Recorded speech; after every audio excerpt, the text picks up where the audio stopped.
জুলাই গণহত্যার দায়ে আন্তর্জাতিক অপরাধ ট্রাইব্যুনাল ক্ষমতাচ্যুত প্রধানমন্ত্রী শেখ হাসিনাকে মৃত্যুদণ্ড দেওয়ার পর তাকে বাংলাদেশে ফেরত পাঠানোর দাবি আরও জোরালো হয়েছে। শহীদ পরিবারের সদস্য, জুলাই আন্দোলনের নেতৃত্ব, বিভিন্ন রাজনৈতিক দল এবং নাগরিক সংগঠন ভারতের কাছে অবিলম্বে শেখ হাসিনাকে প্রত্যর্পণের আহ্বান জানিয়েছেন। তাদের বক্তব্য, ফাঁসির দণ্ডপ্রাপ্ত আসামিকে কোনো দেশ আশ্রয় দিতে পারে না। দুই দেশের প্রত্যর্পণ চুক্তি অনুযায়ী তাকে ফেরত পাঠানো ভারতের বাধ্যবাধকতা।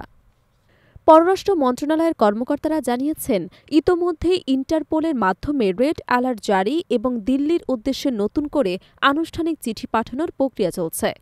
জাতীয় নিরাপত্তা উপদেষ্টা দিল্লির সফরেও এই বিষয়টি বিশেষভাবে আলোচনায় আসতে পারে। দিল্লির কূটনৈতিক সূত্রগুলোর মতে, এ রায়ের পর ভারত আন্তর্জাতিক চাপের মধ্যে পড়েছে, তবে তারা শেখ হাসিনাকে প্রত্যর্পণ না করার সিদ্ধান্তে অনড়। সরাসরি প্রত্যাখ্যান না করে বিভিন্ন অজুহাত দাঁড় করানোর চেষ্টা করছে বলেও অভিযোগ উঠেছে।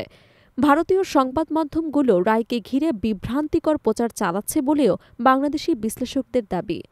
জাতিসংঘ রায়কে ভুক্তভোগীর জন্য গুরুত্বপূর্ণ মুহূর্ত বলে উল্লেখ করেছে এবং ন্যায় বিচার নিশ্চিত করার প্রক্রিয়া অব্যাহত রাখার আহ্বান জানিয়েছে।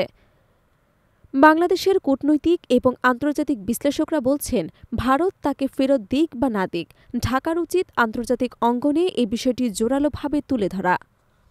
তাদের মতে, প্রত্যর্পণ চুক্তি লঙ্ঘন করে ভারতের আশ্রয় প্রদান আঞ্চলিক স্থিতিশীলতার জন্য হুমকি তৈরি করছে। এদিকে ট্রাইব্যুনালের রায়ে শেখ হাসিনা এবং সাবেক স্বরাষ্ট্রমন্ত্রী আসাদুজ্জামান খান কামালের স্থাবর অস্থাবর সম্পত্তি রাষ্ট্রের অনুকূলে বাজেয়াপ্তের নির্দেশ দেওয়া হয়েছে।